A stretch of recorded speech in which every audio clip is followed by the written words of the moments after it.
So, sorry, I just realized I didn't put my name on the presentation. I am Jesús Barrasa. I'm the director of telecom solutions with Neo4j. But today I'm wearing a different hat. I'm wearing my semantic technologies kind of expert hat because actually in previous lives I did my PhD in this semantic technologies area and then spent a few years, well, quite a few, like 5, 7 years, in industry, in telco in particular, using RDF and ontologies to solve real-world problems. So yeah, today I want to talk to you about ontologies and how we can use them with Neo4j. So let me start with a quick show of hands. How many of you are familiar with ontologies? Use ontologies?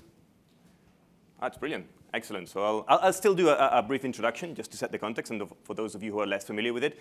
So yeah, as a little bit of context. So where are we? So this is a cool room because we're in AI, which is the topic of the year, I would say.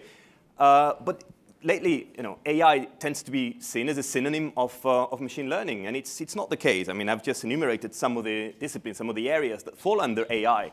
And you have the robotics, you have natural language, understanding, generation, speech, vision. And there's, of course, automated learning, there's machine learning. But there's also knowledge representation and reasoning, which is the area I'm going to be talking about. And if you want, it's at the other end of the spectrum of machine learning. Because one of the problems with machine learning is we can have a neural network that produces a fantastic model that can tell if this picture is a biscuit or is a dog. But we can't explain why. It just works, right? So there's this black box problem. So at the other end of the spectrum in the AI kind of umbrella is knowledge representation, where we will try to make our reasoning explicit. We will try to explain what we know and how do we run these inferences. So it's what we call more explainable AI, if you want. So that's where we are. That's where ontologies fit. And what's the rationale behind knowledge representation? Well, a very simplified view of it is, typically you will see in any solution, you will find your application logic being a fat component, and your data tends to be of course for data-driven applications. But what I mean is simple data. So the idea with knowledge representation is make your data smarter. Make your data smarter in a way that you can move some of the application logic out of it and make it data. And by doing that, you can, first of all, you can reuse that knowledge. I mean, you don't have to replicate in any application. You make it explicit, right? So there's a number of benefits. And a great example of this idea of knowledge representation and reasoning was at the beginning of the century, the vision that Tim Berners-Lee shared about the semantic web. If you remember, the web at the time was purely for human consumption. So the data published was pretty dumb. It was text. What you had at the other end was a client, was an application, it was a customer, a human that had to understand that text. So what he said, what the proponents of the semantic web said is, why don't we, instead of publishing natural language text, why don't we publish better structured data, self-describing data, data described in terms of well-defined semantics, smarter data, so that we can do smarter things about it. So we can have applications, general purpose applications that can use that knowledge and well, that became quite popular, as I say, in the early 2000s. So what is an ontology? Because we're talking about knowledge representation. An ontology is a form of representing knowledge. And it's basic. I'm going to go with you can find thousands of definitions in the web, but I'm going to go with a very pragmatic one. So an ontology is a domain model, right? So it's a representation of a particular domain. But it has 3 characteristics that make it a bit different, a bit particular. And because we build models for many things. I mean, we create models when we're going to create a database, for example. We do the entity relationship model.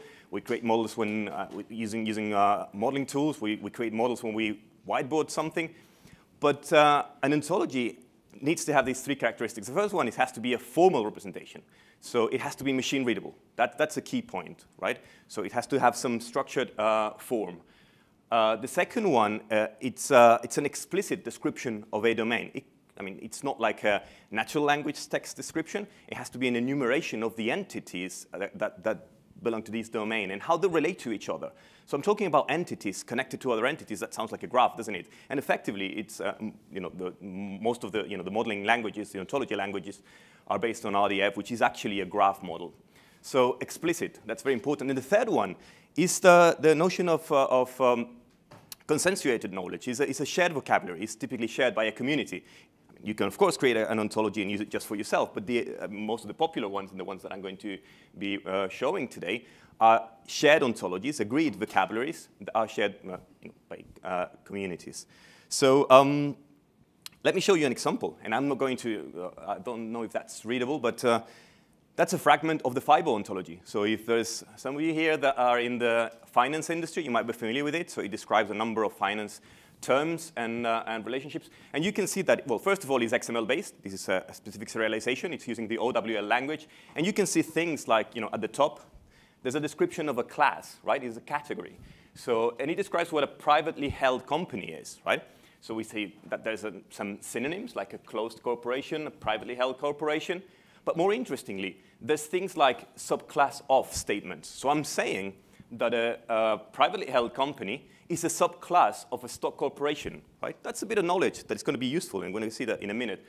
So we're making explicit that knowledge. As you can see, it's a formal description. We're making it explicit, because then there's a description also of the stock corporation, and it's something that's governed by a board agreement, something that has a date of incorporation. So it's a formal description of all the elements in that particular domain, and it's shared. I mean, it's governed by the EDM Council, but it's a shared vocabulary, and it's quite widely used. Another good example is schema.org. Right? You're all familiar with the knowledge graph, Google's knowledge graph. And when you do a search, you have to realize that on the right-hand side, if there's a match with a concept, you will see some a description like this one. So this is the human-readable version of it. But if you do a search for this album by Miles Davis, you see that you have the title, you have a description, you have the artist. So a number of elements. And that's described according to the schema.org ontology. So what you have here, it's not an ontology definition, is a content, a fragment of content annotated according to that particular ontology. And you see that we're describing that this is an album. It has a name, it has a description, it has a genre, and it's connected to an artist and to other elements. So ontologies are out there. They're being used. And I was thinking, well, I want to benefit from that. I have my data in Neo4j, but I want to use them as well. So first of all, before I show you how to use them in Neo, there's two main uses of ontologies, right? So the first one, as I mentioned, is interoperability, right? If it's a shared vocabulary, if I share my data, if I expose my data according to that vocabulary, people are going to be able to use it and understanding. Because there's a formal definition for it. People are going to be able to define or to construct applications that consume that data, right? So that's one thing, and it's at the core of the whole semantic web concept, right? So it's all about interoperability. That's what RDF is about. And the second one, and equally important, is inferencing. So as we saw before, an ontology includes fragments of knowledge that I can use to run inferences. An inference is just be able to infer new knowledge out of the knowledge that I have. I have data in my graph database, and I want to derive new facts out of it. So I'm going to be able to use ontologies to do that. So that's what I'm going to try to show. Good. So the first one, have my data in Neo4j as a graph, and I want to expose it as RDF, and I want to expose it according to unstandard vocabulary, and I'm going to use schema.org. What does that look like from the, I wouldn't call it architecture, but what are the elements involved? Well, first of all, we have Neo4j, of course, as the data store. And I'm going to use an extension I've been working on and I've actively developed. That's called Neo Semantics. It's out there in GitHub. You can have a look at it. You can download it. It's actually, we're around 1,500 downloads. And it's been very well received and very good feedback. So it has a number of components that will make it possible to both ingest RDF, to publish RDF, to do things like what I'm going to show today. So these are the two software elements, if you want. And because what I want is to expose my data from Neo4j as RDF, and according to one of these vocabularies, well, one of the things I don't want to do, of course, is to migrate it out and put it, I want to do it on the fly. So what I'm going to do is define a mapping that matches my data to one of the public ontologies. And I'm going to use, as I was saying, schema.org, in particular the finance extension, which takes concepts from Fibo, but it's a much reduced version of it. And I thought for a demo it was more adequate. So that's all I need, right? So my plan is to then run a query on my Neo4j through that extension, a query in Cypher or just an HTTP request. I want this component to map the results of my query to that vocabulary and expose it as RDF, right? So that's what I'm going to show. And the second part, and I hope that's the data in case you want to reproduce the whole thing. The data set that I'm going to be using is from the Lending Club, is loan data, and it's public. I'm going to use the financial extension of schema.org, and I'm going to use the Semantics extension. And then after that, I'm also going to show you how we can use that information, how we can use that ontology to run some basic inferences. So let me start. Well, we'll get here in a minute. OK, so here we go. That's Neo4j. I won't go through the details of the data ingestion, but there's I'll share all the Cypher to get the data from the Lending Club and bring it into Neo.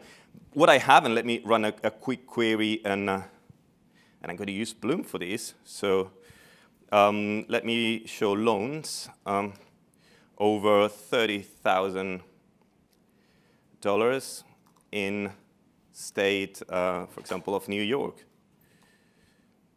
And let's set a limit. Let's just show 3 of them. Okay, so that's what just to show what the model looks like, right? So we have the notion, a node representing the loan. We have a node representing the borrower. It's anonymized data, so we'll just have a unique identifier, an ID representing it.